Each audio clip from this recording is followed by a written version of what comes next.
that you're dealing with deeply entrenched groups. And my conception, I think that most of us who dealt with the peace processes up close and personal, was that if you got rid of the armed groups, you had solved the problem. The third and fourth generation gangs, I think, are what we're looking at, where the upper layer is this highly structured military unit that provides security and has direct relationships with transnational criminal organizations, and then down through to the street level guys who are the 13, 14, 15-year-old kids recruited in schools. Watching the impact that the drug trafficking has on the democratic institutions, I think, is one of the other most profoundly disturbing aspects. But most of the corruption, if you look at it, is specifically geographically oriented to facilitate specific transiting routes. It's not widespread, massive corruption everywhere necessarily. They look at where they need to be and how to get their product. The Carrera Litoral, the Carrera Panamericana, Acajutla, the crossings into Guatemala are specific points of interest, which is why in some cases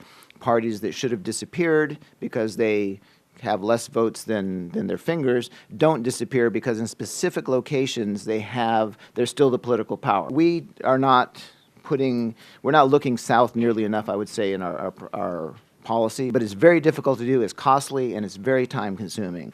And we no longer have much money, and we don't have much patience. There's a sense that the Mexican cartels and transnational criminal organizations in general really benefited from the political situation in 2009. The international community, because of democracy issues, cut off a lot of aid to Honduras and cut off a lot of communication with Honduras. And we have a set of competing priorities here. If you read any paper on organized crime, on drug trafficking in this hemisphere, they tell you that countries cooperating, countries communicating is the key to preventing organized crime, to preventing drug trafficking. A comprehensive strategy is necessary. The Lobo government has, at the very least, managed to reopen information sharing with its neighbors, which is really key. When the problem of organized crime is looked at in Guatemala, it's usually seen as the organized crime attacking the state and the government. Organized crime, it's seen as a combination of foreign organized crime networks, local organizations, and also local authorities. The first drug trafficking incursions from Colombians were detected by the military. At first, they started to tried to bombard cocaine in different areas in the country, hoping that the local farmers or locals would engage in trafficking the cocaine. When this didn't work, they started doing intelligence work, seeing which farmers, for instance, had a bad year with their harvest and which farmers had landing strips in their property.